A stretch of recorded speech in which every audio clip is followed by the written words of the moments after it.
চলো হেসেলে হেসেলে হেসে খেলে হেসেলে জমে যাবে রান্না নালে ঝোলে হেসেলে।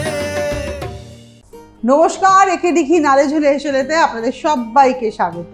একে দিঘি নালে ঝোলে হেসেলে মানেই আমাদের একেবারে চব্বচস্য লজ্জপেয় করে খাওয়া দাওয়া। আমাদের সঙ্গে যিনি এসেছেন বারুইপুর চম্পাহাটি থেকে, রীনাদি। নমস্কার আপনাকে। নমস্কার। আপনার পুরো নাম?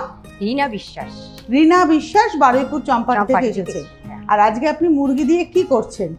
আমি আচারি চিকেন করছি। মানে আচারি চিকেন। আজকে রান্না হচ্ছে আচারি চিকেন।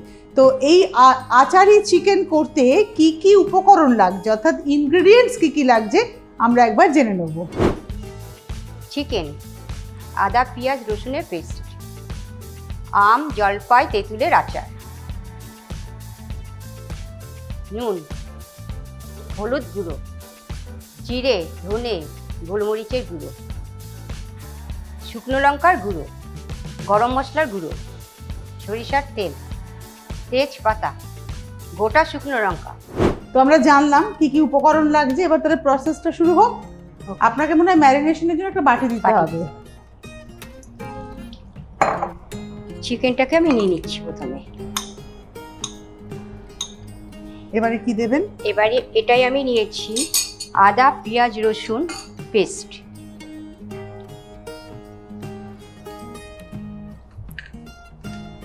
সবটা লাগবে না, আচ্ছা, যতটা লাগবে আর কি। এবারে কি দেবেন? এবারে দিচ্ছি হলুদ। হলুদ, হলুদ, জিরে ধনে গোলমরিচের গুঁড়ো, এটা একসাথে রাখা? একসঙ্গে মিক্সিতে গুঁড়ো করা। এটা একটু বেশি করেই লাগবে, পুরোটাই দিয়ে দিলাম। আচ্ছা, এটা কি আপনি একটু রোস্ট করে হ্যাঁ, নিয়েছেন? রোস্ট করে নিয়ে তারপরে মিক্সিতে মানে জিরে ধনে আর গোলমরিচ একসাথে একটু নেড়ে তারপরে। আচ্ছা, এবারে দিচ্ছি লঙ্কার গুঁড়ো, শুকনো লঙ্কার গুঁড়ো, নুন দিচ্ছি, সর্ষের তেল। আচারটা আমি পরে দেবো, গরম মশলাটা শেষে। আচ্ছা, আমি এটাকে ম্যারিনেট করছি। করুন। হাত না লাগালে রান্নার টেস্ট পাওয়া যাবে না। আচ্ছা, এই ম্যারিনেশন করে, মানে ম্যারিনেশন যে করলেন, এটা ম্যারিনেট করে কতক্ষণ রাখতে হবে? এটা অন্তত 1 ঘন্টা রাখলে ভালো হয়, কিন্তু এখানে তো আমাদের সময় কম, তাই অল্প একটু সময় রাখছি। এটা কি ফ্রিজে রাখলে ভালো হয়? ভালো হয়। আপনি হাতটা ধুন। এই ফাঁকে এই যে ম্যারিনেট করা চিকেনটাকে আমি একটু ফ্রিজে রেখে দিই, যেটুকু সময় রাখা যায়। মাংসটা বার করে ফেলি, আমরা রান্নাটা শুরু করি, তারপরে তো গল্প থাকবেই। দেখুন, 1 ঘন্টা না হোক কিছুক্ষণ তো হলো। এই যে যা যা দিয়ে আপনি ম্যারিনেট করলেন, মশলাগুলো সব ভেতরে যাতে যায়। ওকে, এবার আপনি রান্নাটা শুরু করুন দিদি। গ্যাস জ্বালিয়ে নিন। এখন তো হেসেল আপনার। কড়াতে আমি সর্ষের তেল দিচ্ছি। চিকেনের আমার মনে হয় একটা সবসময় গ্রহণযোগ্যতা আছে। বাড়িতে চিকেন মোটামুটি মধ্যে সবার থাকেই, সবসময় ফ্রিজে থাকে। এছাড়াও আজকাল তো স্বাস্থ্য সচেতন সবাই। তেজপাতা দিলাম। এবারে শুকনো লঙ্কা দেব, গোটা শুকনো লঙ্কা।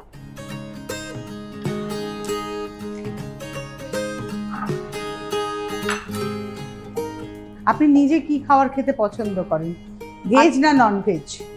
আমি চিকেনটা সবসময় পছন্দ করেন, তারা নন ভেজ খান। চিকেনটা দিয়ে দিচ্ছি।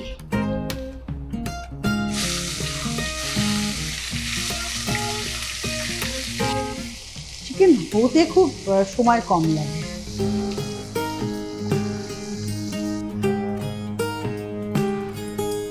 তো দিদি, চিকেনের খবর কি? হ্যাঁ, প্রায় হয়ে এসছে। এবারে ওই এটা ধুয়ে একটুখানি জল দিলে ভালো হবে, সেদ্ধটা হবে। মানে আচার দিয়ে কি জল দেবেন? না, এবার এমনি জল দিয়ে দেবেন, দিয়ে সেদ্ধ হবে, তারপরে আচারটা পড়লাম। এই রান্নাটায় বেশি জল পড়বে না।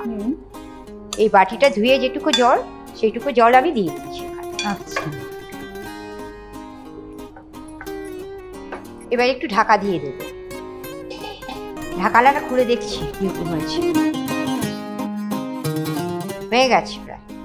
আচারটা এবার আমি দেবো। এই আচারটা কিসের আচার? এটার মধ্যে আছে আম, জলপাই আর তেঁতুল। যেটা আপনি তৈরি করেছেন? আমি নিজেই তৈরি করেছি। আরে বাহ!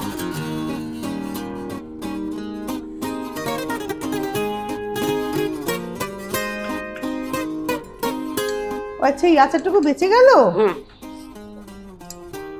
এই আচারটুকু বেঁচে গেল, বাহ!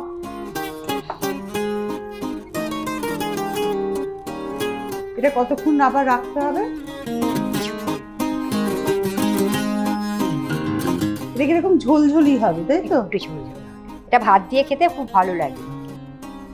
এবার একটু ঢাকা দিয়ে রাখছি। আর কিছুক্ষণ না ঢাকা দিয়ে একটু ফুটাতে হবে। একটুখানি ফুটবে, তারপরে গরম মশলাটা দিয়ে নামিয়ে দেবেন। বাহ! তো আচারের গন্ধটা কিন্তু বেরোচ্ছে, নাকে লাগছে। বাহ! এবার দেখুন কি গল্প। হ্যাঁ, হয়ে এসছে।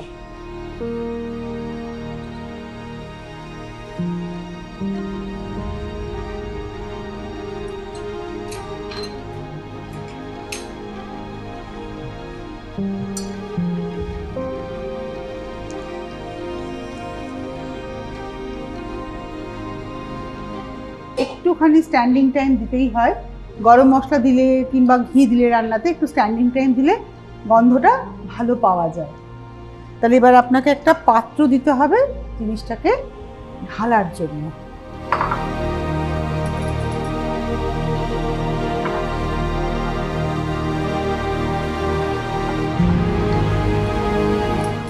চলো হেসেলে হেসেলে হেসে খেলে হেসেলে জমে যাবে রান্না নালে ঝোলে হেসেলে।